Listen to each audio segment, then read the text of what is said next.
Welcome everyone, Christine here with a discussion about Arbaal the Undefeated, the new free legendary lord of Khorne, coming alongside Omens of Destruction DLC and the Khorne rework. So he is available to everyone when 6.0 comes out. And he may be the best Khorne legendary lord in the game for a number of reasons. Maybe. I'll let you guys decide on that subject, can't really say at the moment anyway. So, you start over here in the Skull Road. You specifically start right on the border between the Pillar of Skulls and the mountain over here. You start with the mountain. And you have a mortal settlement in the mountain. Skulltaker and Scarbrand start with demon settlements. And this is actually a pretty big deal. The reason it's a big deal is you also start with the Cultist of Khorne, so you have replenishment right off the bat. And Immortal settlement also gives you access to the Exalted Heroes of Khorne, Hero of Khorne. So already you can get 2 heroes, then go for a Demon settlement, get the Blood Reaper hero for the campaign movement range that he provides. So that's already one benefit. The other benefit is, well, Bloodletters compared to Chaos Warriors of Khorne. I'm gonna say it, Chaos Warriors of Khorne, 150 in armor, silver shield, doesn't compare. Like, Bloodletters are not as good in a campaign scenario. There are certain situations where you would want Bloodletters, but from my point of view, Chaos Warriors of Khorne really is the way to go. So that already is a tangible benefit. And you start a war with the Lizargs over here, who have been moved from their starting position right here in Shambletown to the Skull Road. They start with control free of the settlement. Now, in terms of how Arbaal the Undefeated works, you have access to the challenges of Khorne, you have minus 10% upkeep for non-demonic units, you have a minus 50% construction cost for mortal, military, and defense buildings, and a construction time by 50% for those buildings as well. This is how it's so beneficial to start as Arbaal, because you can construct these buildings, like both this tier 2 building and this tier 2 advanced military building. You can construct them in a single turn. That is a pretty damn big deal, I gotta say, when you're really thinking about it. In terms of other things, he has, in terms of Lord effects, a global recruitment duration of -1 turn for all units, weapon strength for non-demonic units in his army, Hellblade for Chaos Warriors, Chosen, Chaos Knights. Okay, so you get weapon damage, base weapon damage, armor piercing damage, then Gaze of Khorne as well. So causes moderate magical damage, causes severe disruption. So basically, kind of like, it's an explosion, small explosion around him, so he doesn't get tar-pitted. That axe he has is pretty damn small, isn't it? So that's his Lord. That's his Lord effect right there. In terms of a special skill line, he can get replenishment of foreign territory for his army, kind of like how Scarbrand has, though Scarbrand has that as a faction effect. You also get the Eye of Khorne, which allows you to summon Chaos Spawn on an enemy unit that has less than 20% HP and extra Khorne corruption. The Scourge effect on attacks, melee defense, and bonus versus infantry. Enemy battle reinforcement time plus 30%, weapon strength plus 15%, and passive ability first for challenge. So effect intensity increases with each enemy entity in range, so base weapon damage, armor piercing weapon damage, melee defense. So basically, Arbaal is great at just throwing into the middle of a freaking enemy army and just surviving and killing everything, because he's very difficult to take down from that perspective. Then extra ability uses for those Chaos Spawn, minus 50% cooldown for Gaze of Khorne, 15% physical resistance, devastating flanker for Chaos Knights and Skull Crusher units, expert charge defense for non-demonic infantry units, minus 15% upkeep for Chaos Warriors, Chosen, Chaos Knights, and Skull Crushers of Khorne, and then finally Unbreakable for non-demonic units, rank 7 and above, and causes terror. Yeah, Arbaal is absurdly good, I think. Then his weapon, Destroyer of Khorne, gives you a melee attack, 40 armor piercing weapon damage, 10% skulls gained from kills, Destroyer of Khorne ability over there, so weapon damage, armor piercing damage, charge bonus, melee attack with each kill, increased intensity, and perfect vigor. And you can unlock this at level 15. But there's more. Oh yeah. If you think that's it, oh, it's like he has these abilities. He is missing the global abilities that Skarbrand has, for instance. So you can summon a small army to get movement range, all that kind of stuff. He does have access to Skullthrone, so you can get all of the benefits over here. But he goes way, way further than this. So his short campaign victory condition gives him a chainsword. So that Skarbrand, I think, is kind of easier to get in some ways. I'll explain in just a second how it is easier. First off, you do have a better starting province than freaking Skarbrand. Skarbrand's starting province sucks because the distance is between settlements, so it's not really conducive towards his campaign. But you get the chainsword. I don't need to explain what the chainsword does. We all know what it does. It's a Warhammer 40k weapon in Warhammer Fantasy. Having double unbreakable is a bit pointless, but keep in mind that unbreakable benefit, you don't necessarily need to use this on him. I mean, he kind of doesn't need it, but you can use it. I believe you can use it on someone else. I'm not entirely sure you can. I mean, I guess you could give it. You could confederate Skarbrand and give it to him. Think of that for that moment. And then the other objective beyond 30 settlements is complete 8 challenges of Khorne. That is his unique mechanic, which replaces that other mechanic Khorne does have. So you get the challenges of Khorne. What happens here, it's basically Oxyatl's mechanic taken in a bit of a different way. So Oxyatl gets random missions. You get missions that stay there, and when you complete a mission, you get another one. There's always someone else to fight. And if there's no one else to fight, the game will literally spawn rogue armies for you to defeat. It will create new factions just for you to fight. So you got so you got 3 tiers of challenges, basically bronze, silver, and gold, right? Worthy, perfect, and ultimate bloodbath. There's 2 ultimate bloodbaths, 3 of the others, so there's 8 in total. So worthy are the easiest, like you get one against village. Over here, you get one against Skulltaker, you get one against Sigvald.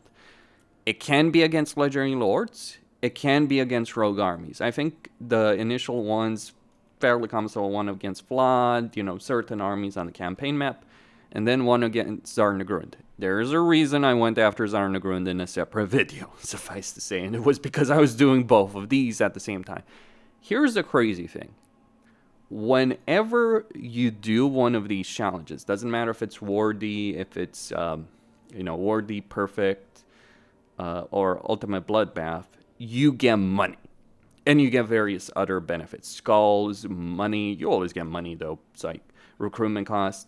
Typical other benefits. This is where this is where Arbaal kind of is ridiculous.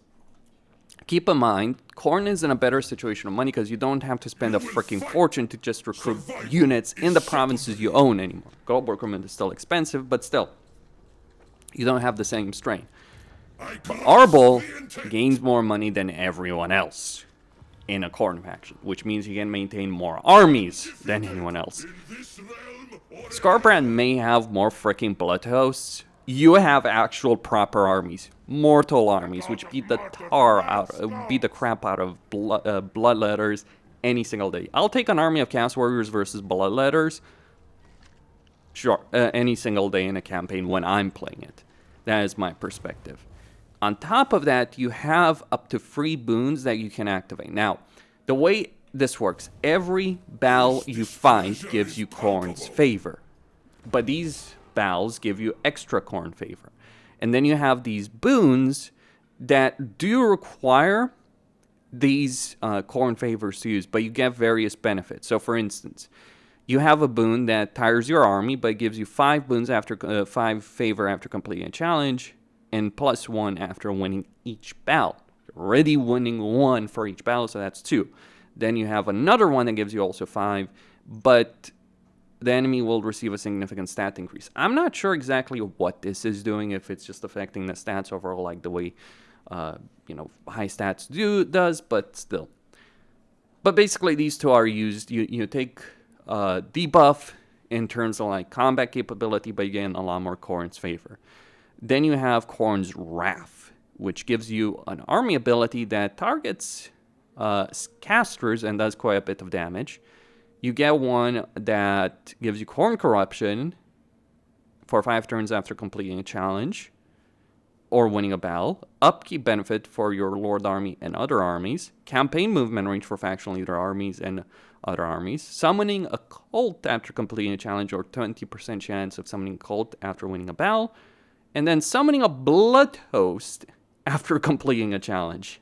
So I would not necessarily recommend starting with these because you will struggle getting favor initially. But once you get like 20 or so favor, you probably can maintain some of these full stop.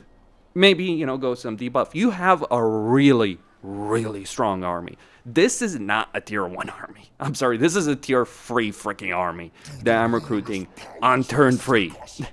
And I don't have tier 3 settlements yet. That is where the absurdity starts happening with this guy.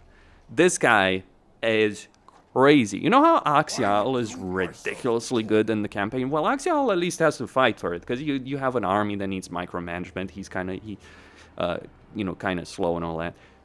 Arbaal is absurd. He basically gives some of the best buffs from Bloodletters or demonic units to Chaos Warriors and Chosen. When you get Devastating Flanker as Khorne, sweet lord, that is freaking powerful.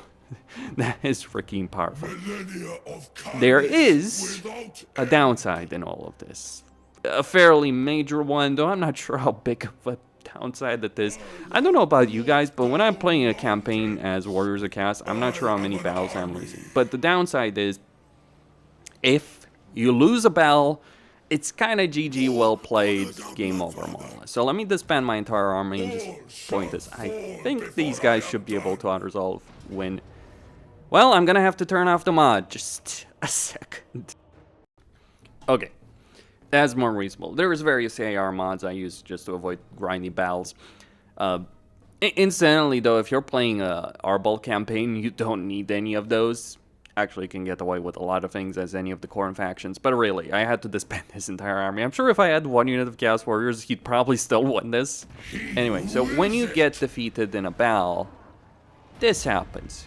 So you can either end your campaign and lose it, or you can get the Wrath of Khorne. So all your favor is lost with Khorne. So you get the Wrath of freaking Khorne over here. You still keep your Lord effects, but you get the defeated trait, which is whatever. I don't know if you can even gain any more, any more favor with Khorne after that. Maybe, maybe not. Would have to check that out. But yeah, you basically don't want to lose a battle with him. I mean, minus 30 diplomatic relations with coordinate factions is the worst, but you lose potentially all of your favor. And let me tell you, you can get quite a bit of favor in a campaign as Arbaal, so you probably don't want that to happen in your campaign. I mean, it's as close to kind of like, zero defeat campaign as Creative Assembly is probably willing to go, right? So it's like... So I think, like, you just don't want to lose it. For what it is worth, you are in one of the safest starting positions in the game. Actually, let me see something, because I can even the odds over here. No, maybe not. What happens if you win a battle after being defeated? Well, I guess we'll find out later on. But point is, with regards to all of this, you have a safe starting position in this particular campaign. Because you have Archaon to the north, right here.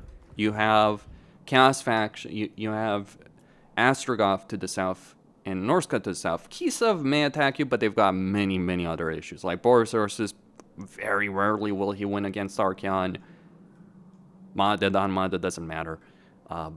So you're free to do whatever you want. You're not bound to this particular province either. Oh, you want to go up and, beat up X, Y, and Z? You can do so. Like, you want to go teach Skulltaker who's the real, who's the greatest of Khorne? Do so. You want to teach Scarbrand that thing? Do so. You have a great deal of flexibility. So more or less, the way I describe it is it's the Oxyotl Khorne campaign, more or less. None of the shit that Lizardmen have to deal with, which does hurt that campaign. None of the significant performance drops either that Oxyotl suffers in his campaign. And all the awesome stuff in terms of campaign flexibility. You don't have every climate in the game available to you, but you're freaking Khorne. You don't give a shit. You can only travel once per turn. And you can travel from regions of factions you're at war with. So if you're teleporting around the map, you want to fight and win, the faction you're at war with. So be a bit careful of that. But then again, given the fact that you can easily get one of the strongest early game freaking armies in the game that can defeat end game armies, yeah, I'd say you're fine. Like, I defeated both of these armies and I didn't need to fight them both at once. The way you defeat these armies, by the way, in Zarnagrun, there's many tactics, but the primary thing you do is you split these armies up so you don't have to fight both of them at once. I fought not only both of them at once, but the garrison of Zarnagrun as well, and I fucking won with Arbaal. Granted, I didn't use the highest stats, though I did, interestingly enough, have this honor before reason effect on. I didn't have the tired effect, but I did have honor before reason enabled in that. And I still smashed them to pieces. So just kind of worth pointing out. If you lose a battle in this campaign, like, this is a legendary lord who can start recruiting from turn 1 an entire stack of troops that will auto-resolve 99% of fucking battles in a campaign. I'm not joking. This is a legendary lord that when you go into a battle, you can just right-click the enemy with everything you got and probably win the vast majority of combat encounters there. When it takes when you can fight 3 freaking stacks of troops at once, even if they're led by a level 1 lord, but when you can fight 3 stacks, largely of endgame troops, at turn 27 and win, then you're really strong. Scarbrand can do that with cheesing through collision. Don't know if Skulltaker can. I won't be able to talk about that, but few people can do that in a campaign. Typically, other Warriors of Chaos or Khorne factions, funnily enough, or Chaos factions in general. That's a very small pool of characters that's going to pose a challenge to you in your campaign. So if you want to, so I'm going to say it, I really like this campaign. I've had a lot of fun, the most fun out of all the campaigns. So that's my perspective. I mean, I was a really big fan of Gelt's campaign with Thrones of Decay. Favorite Empire campaign, actually, to this day. Arbaal is my favorite campaign so far, right? That's just where I stand on it. Other people may disagree, have different perspectives. Not saying the other campaigns are bad, not doing a review or anything like that, but that will come. Make no mistake on that. I will do a full freaking review in a matter of days. There's quite a few things I have to say on this DLC and patch. Cosine signing out.